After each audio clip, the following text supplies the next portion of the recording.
Team வந்து ஒரு திருப்பாவது வாங்கியிருக்காங்க. ஆனால் இந்த டீம் வந்து பெங்களூர் டீமுக்கு என்னன்னு தெரியல, மேனேஜ்மெண்ட்டில் பிரச்சனையா இல்லை என்னன்னு தெரியல. ஆனால் ஒரு வருஷம் கூட கப்பு ஜெயிக்கலை. ஆனால் அந்த ஃபேன்ஸ் இருந்தாலும் விட மாட்டேங்கிறாங்க. வந்துட்டா ஐயா கதிர் வந்துட்டாங்க. அதாட்டா கதிர், எப்படி இருக்க கதிர்? பல்தான் பரம்பரை நாங்கள் உள்ளே வரலாமா? அது என்ன பல்தான் பரம்பரை? சுல்தான் பரம்பரை கேள்விப்பட்டிருக்கேன். வாங்க உள்ளே வாங்க, அதான் வந்துட்டீங்களே.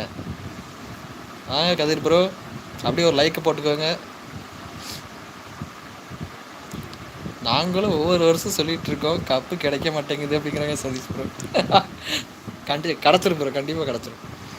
அதாவது இப்போ எப்படி சொல்கிறது, இப்போ சென்னை மும்பையும் 5 திருப்பு கப்பு ஜெயிச்சிட்டாங்க.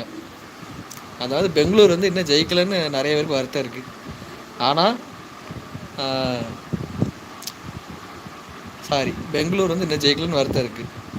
அவங்க ஒரு திருப்பு ஜெயித்தாலும் அவங்க வெற்றி வந்து பல வருஷத்துக்கு பேசப்படுற மாதிரி ஜெயிப்பாங்கன்னு எனக்கு தோணுது. ஏன்னா இன்றைக்கி நேற்று நடந்த மேட்ச்லேயே பார்த்தீங்களா, ஒரு ஃபயர் பவரோடு வந்திருக்காங்க. கதிர் சொல்கிறாங்க மும்பை பல்டான்ஸ். ஓ மும்பைக்கு நீங்கள் மும்பை சப்போர்ட்டரா கதிர்? சொல்லவே இல்லையே, அதான் நான் பார்த்தேன். இப்போ நோன்னு ஒரு ஆப்ஷன் கொடுத்தது வந்து அப்போது கதிர் தான். கதிர் தான் நோன் கொடுத்துருக்கேன்னு நினைக்கிறேன். என்ன கதிர்?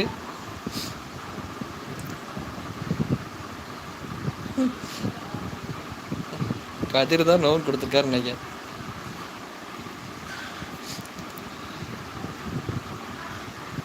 நேற்று ஆர்சிபி வேற லெவல் பிளே நான் சொல்லிட்டு இருக்கேன்.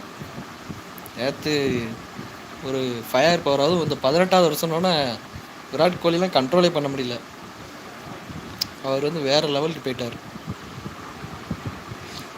இந்த வருஷம் கண்டிப்பாக கப்பு வின் பண்ணிடுவாங்க அப்படின்னு தான் தோணுது எனக்கு.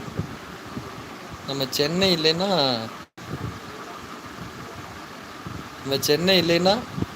கண்டிப்பாக பெங்களூர் தான் ஜெயிக்கணும். கதிர் சொல்கிறாங்க ஆமாம் நான் உண்மையை தான் சொல்லுவேன். என்ன உண்மையை சொன்னீங்க? மும்பை தான் அவங்களுக்கு ஃபேவரட்டா? அப்போ ஒருத்தருக்கு ஆர்சிபி ஃபேவரெட்டு, ஒருத்தருக்கு மும்பை ஃபேவரெட்டு. எனக்கு சென்னை தான் ஃபேவரெட்டு.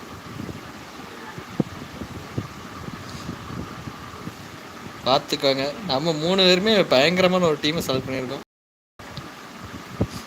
கதிர் அப்போ உங்களுக்கு சென்னை பிடிக்காதா, சிஎஸ்கே பிடிக்காதா?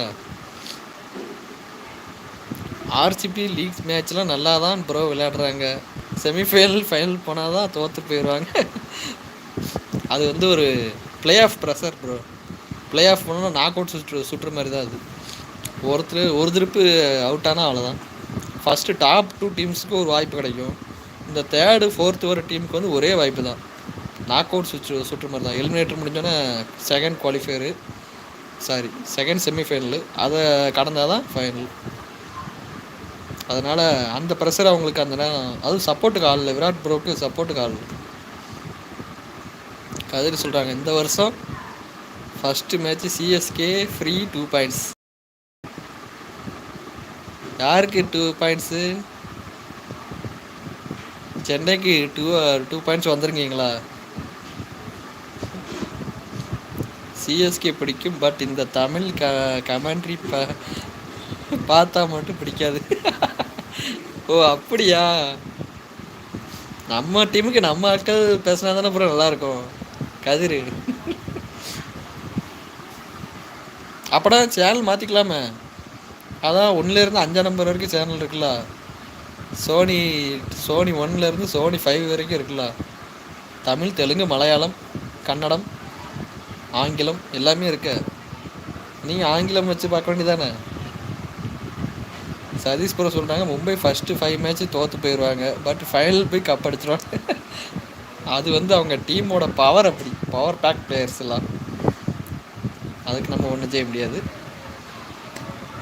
ஆர்ஜே பாலாஜிக்காக தமிழ் கமெண்ட்ரி பார்க்கலாம். ஆமாம் ப்ரோ, ஆர்ஜே பாலாஜி ப்ரோவில் வந்து கிரியேட்டர் என்னையை பொறுத்த வரைக்கும். அவர் வந்து பேசுகிற வார்த்தைகள் வந்து கொஞ்சம் காமெடியாக தெரியும், ஆனால் உண்மையிலேயே அவர் வந்து கிரியேட் பண்ணுவார். அந்த மொமெண்ட்டுக்கு ஏற்ற மாதிரி அந்த என்ன சொல்கிறது, அந்த சீனை வந்து அப்படி கிரியேட்